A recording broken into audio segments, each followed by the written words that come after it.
नमस्कार, मेरा नाम रजनी परिहार है। मैं चार कदम वेलफेयर एजुकेशन डिपार्टमेंट, ये एजुकेशन है, चार कदम वेलफेयर फाउंडेशन की वॉलंटियर्स हूँ, एक सदस्य। चार कदम वेलफेयर एजुकेशन डिपार्टमेंट जो आपका है, ये बच्चों के लिए, महिलाओं के लिए बहुत अच्छा कार्य कर रहा है, जिसमें हम इनका साथ सहयोग कर रहे हैं, जिसमें मिस्टर जय किशन ठाकुर इसके चेयरमैन हैं, जो बहुत अच्छा काम कर रहे हैं। हमारे क्षेत्र में भी उन्होंने बहुत अच्छा काम करा है, बच्चों को लेके, महिलाओं को लेके, उनके उन्नति और कार्य प्रगति के लिए वो वर्क कर रहे हैं। उससे लेडीज़ भी अपने लिए सेल्फ डिपेंडेंट हो रही है, जैसे कि सिलाई मशीन उन्होंने प्रोवाइड करी है और मास्क वगैरह बना रही हैं। तो उसके लिए हमारे जो मिस्टर जय किशन ठाकुर जी हैं, वो एक स्त्री महिलाओं को जो है वो अपने पैरों पे स्टैंड करना सिखा रही है, वो डिपेंडेंसी नहीं है। नमस्कार, मैं अनीता कौशिक, चार कदम वेलफेयर फाउंडेशन की तरफ से उद्देशक हूँ। और जय किशन ठाकुर जी की उससे हर नए नए फंक्शन करते रहते हैं कि हर उसमें वो महिलाओं के लिए, हर बच्चों के लिए, सबके लिए अलग अलग तरह के बच्चों के लिए स्कूल खोले हैं, उनके लिए सहायता करने, गरीब बच्चों के लिए, हमारे लिए सब जय किशन ठाकुर जी इनके लिए, हमारे लिए सब चीज़ के लिए अच्छे सोचते हैं। जैसे महिलाओं के लिए नया सिलाई सेंटर खोला, उसके लिए मास्क बनाना महिलाओं के लिए, महिलाओं को आगे बढ़ाने के लिए, बच्चों को, गरीब बच्चों के लिए उनकी सहायता करने के लिए, उनको आगे बढ़ाने के लिए नए नए जगह पे सेंटर खोले गए। हर चीज़ के लिए उनके लिए सहायता करी है उन लोगों ने। जय किशन ठाकुर जी की का उनका बहुत अच्छा हुआ है। उनको अपने चार कदम वेलफेयर को आगे बढ़ाएं और उसको हर चीज़ से सहयोग करें। हम आप इसमें क्या है, किस पद पे काम करते हैं? मैं इस चार कदम वेलफेयर के उपाध्यक्ष हूँ, जिसकी उनका सहायता करती हूँ उनके लिए, हर चीज़, बच्चों के लिए, महिलाओं के लिए, मास्क बनाने के लिए, उसमें उनके सब चीज़ की मैं सहायता करती हूँ। जो मेरे पे बन पड़ता है मैं उनके लिए आगे बढ़ती हूँ महिलाओं के लिए। धन्यवाद। नमस्कार, मेरा नाम पुनीत कौशिक है। मैं चार कदम वेलफेयर फाउंडेशन में एक वॉलंटियर की तरह काम कर रहा हूँ 2017 से। मैं चार कदम को काफ़ी नज़दीक से देखता आया हूँ और मिस्टर जय किशन ठाकुर जी को के उनके कार्यों से प्रभावित होकर मैं इनके साथ वॉलंटियर कर रहा हूँ। इनका जो डिवोशन है गरीब महिलाओं के लिए, गरीब बच्चों के लिए, एजुकेशन के ऊपर और उनको एम्पावरमेंट देने के लिए, मैं उससे काफ़ी प्रेरित हूँ। और समय समय पर जब भी इनके प्रोग्राम्स होते हैं, इनका जो भी आगे बढ़कर लोगों को सहायता करने का लेके हो, चाहे लेडीज़ों को एम्पावरमेंट देने का काम हो, इन्होंने बहुत बखूबी तरीके से निभाया है और अभी भी कर रहे हैं। और हम जैसे युवा और भी बहुत सारे लोग इनके साथ कंधे से कंधा मिलाकर चलने का प्रयास कर रहे हैं। और मैं अपने जैसे बहुत सारे युवाओं से एक बात आपके माध्यम से ये भी कहना चाहूँगा कि हम सब लोगों को सोशल वेलफेयर में भी अपना थोड़ा थोड़ा सहयोग देना चाहिए, चाहे हम तन से दे पाएँ चाहे धन से दे पाएँ, सभी लोगों को देना चाहिए। क्योंकि आज भी बहुत जगह पर कुछ लोग ऐसे हैं जिनको हम जैसे लोगों की ज़रूरत है, जिनको आर्थिक सहायता की ज़रूरत है। हम अपने माध्यम से उनको पढ़ाई में अच्छी शिक्षा देने का काम कर सकते हैं। हम उन्हें अलग अलग तरीक़ों से हैंडीक्राफ्ट माध्यम से उन्हें बिजनेस देने का काम कर सकते हैं, उन्हें सेल्फ़ डिपेंडेंट होने में मदद कर सकते हैं। क्योंकि चार कदम का मेन मकसद यही है, गरीब बच्चों और गरीब महिलाओं को एटलीस्ट सेल्फ़ डिपेंडेंट करने का जो उनका मोटिवेशन, जो उनका मोटिव है, उसको देखते हुए हम जैसे युवाओं को उनके साथ ज़्यादा से ज़्यादा जुड़ना चाहिए। और मेरा तो खैर ये बहुत प्रयास है और मेरे बाकी सब जितने भी मेरे जानकार लोग हैं, मैं उनको भी इस बारे में समय समय पर बताता हूँ, अवगत कराता हूँ, उन्हें जुड़ा भी रहा हूँ। तो मैं सभी लोगों से ये दोबारा से एक बार आह्वान करना चाहूँगा कि चार कदम से ज़्यादा जुड़ें और चार कदम के माध्यम से जितना हो सके अपने आसपास इस तरह की जो ज़रूरतमंद लोग हैं उनकी सहायता करें। धन्यवाद। नमस्कार, मेरा नाम मनोज मान ठाकुर है और मैं चार कदम वेलफेयर फाउंडेशन में दिल्ली प्रदेश का अध्यक्ष हूँ। चार कदम वेलफेयर फाउंडेशन एक राष्ट्रीय स्तर पर काम करने वाली संस्था है, रजिस्टर्ड एनजीओ है, जिसके जो मूल उद्देश्य हैं वो गरीब बच्चों को पढ़ाना, महिलाओं को रोज़गार देना और जो समाज में जो भी अशिक्षित लोग हैं, चाहे वो लड़का हो, लड़की हो, गरीब हो, उसको आगे बढ़ाने का, उसको सहायता देने का काम करती है।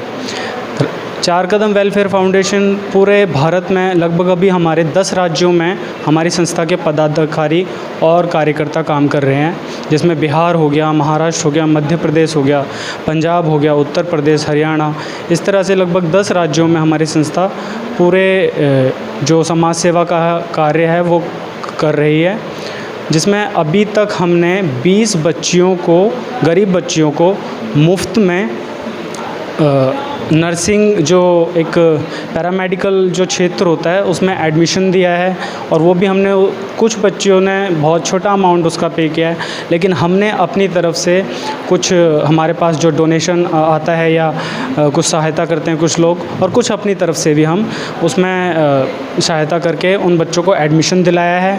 साथ ही अभी हमने हाल ही में 3 सिलाई केंद्र की शुरुआत की है, जिसमें से एक बुराड़ी सेंटर में है, उसमें महिलाओं को सिलाई सिखाई जा रही है, पढ़ाया भी जा रहा है, और उनको लगभग मास्क बनाने का 10-10 हज़ार मास्क बनाने का हम उन्हें कपड़ा दे चुके हैं, जाके वो मास्क बनाएं, और मास्क को फिर हम कपड़ा भी देते हैं और मास्क को हम ही आगे या तो गरीबों में बांटते हैं या उसको बेचते हैं। इसी तरह से एक हरियाणा प्रदेश में हमारी कांता जी हैं, हरियाणा प्रदेश की अध्यक्ष, उन्होंने भी अपने हमारी संस्था से सहायता लेकर वहाँ पर अपने उधर एक सिलाई केंद्र की शुरुआत की है। इसी तरह से उत्तर प्रदेश में भी हमने इसी तरह से काफ़ी सिलाई केंद्र और महिलाओं को रोज़गार देने का काम किया है।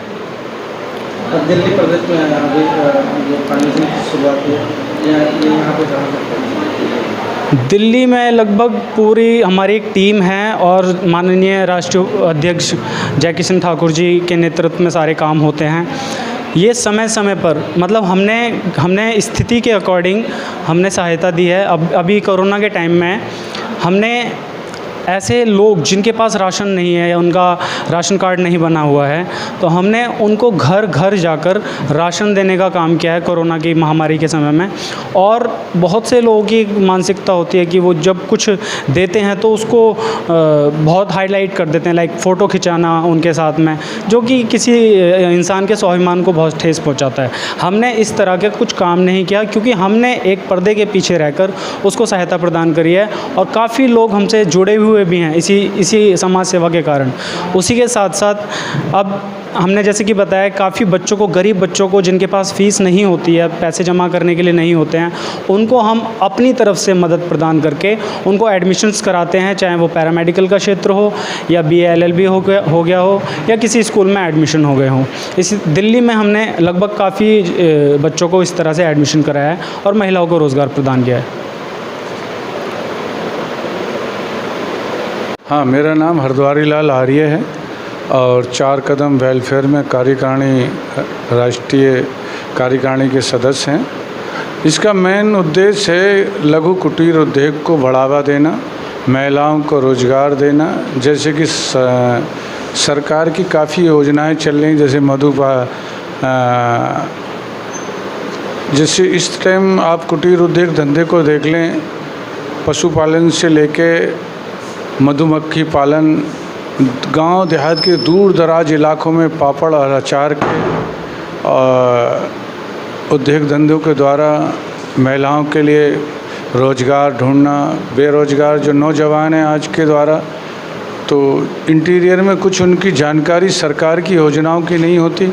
उन सरकार की योजनाओं की जानकारी का काम भी हमारी संस्था करती है, जिससे उनके द्वारा जो लोन समय समय पे निकलते हैं, लोन मिलते हैं, और जिससे वो अपना रोज़गार शुरू कर सकें। आज हमारे यहाँ कैडर कैंप लगा था। कैडर कैंप में हमारी जानकारी दी गई थी किस तरीके से हम अपना स्वरोज़गार शुरू कर सकते हैं। उसके उपलक्ष्य में आज सुबह 10 बजे से लेके और 5 बजे तक हमारा ये कैडर कैंप चला। इसमें भारत के विभिन्न राज्यों के प्रतिनिधियों ने हिस्सा लिया और उनको विशेष जानकारी दी गई। इसमें हमारे अल्पसंख्यक आयोग के चेयरमैन भी आए, पिछड़े वर्ग आयोग के चेयरमैन भी आए थे। उन्होंने उनके द्वारा उनके अपने विभागीय जो योजनाएं होती हैं जनमानस तक कैसे पहुँचे, उनका भी उन्होंने अब विस्तार से बताया था। तो इसी सबसे बड़ी आज मुद्दा है कि हम नौकरी की ना तलाश करके हम अपने स्वरोज़गार कैसे करें। इसके ऊपर आज हमारा कैडर बेस था। तो सरकार से समय समय पर जो योजनाएं निकलती हैं उस योजनाओं के द्वारा हम कैसे लाभ पहुंचा सकते हैं, और हर प्रदेश की अपनी एक व्यवस्थाएं होती हैं। उत्तर प्रदेश की अलग है, उत्तर प्रदेश में आम का बड़ा व्यापार होता है तो आम के अचारों का काम ज़्यादा हो सकता है। मध्य प्रदेश वगैरह में मधुपालन का काफ़ी काम होता है तो उसके द्वारा भी जानकारी दी गई। राजस्थान में जो है भेड़ मुर्गी पालन का काफ़ी व्यवस्थाएं होती हैं, इसके ऊपर भी जानकारी दी गई। और जो पढ़े लिखे नौजवान हैं वो किस तरीके से लोन ले सकते हैं इसकी भी जानकारी हुई। बैंकों के द्वारा कुछ अधिकारी लोग भी आए थे, उन्होंने उन्हें बताया था कि विकासखंड अधिकारी के द्वारा हम अपनी फाइल को कैसे आगे बढ़ा सकते हैं, गांधी ग्राम उद्योग के द्वारा हमको क्या क्या सुविधाएं मिल सकती हैं। इन्हीं विषयों पे लेके हमारा आज सारे दिन का ये एक प्रयोगशाला चली और कैडर चला, और सभी लोगों को साधुवाद, धन्यवाद।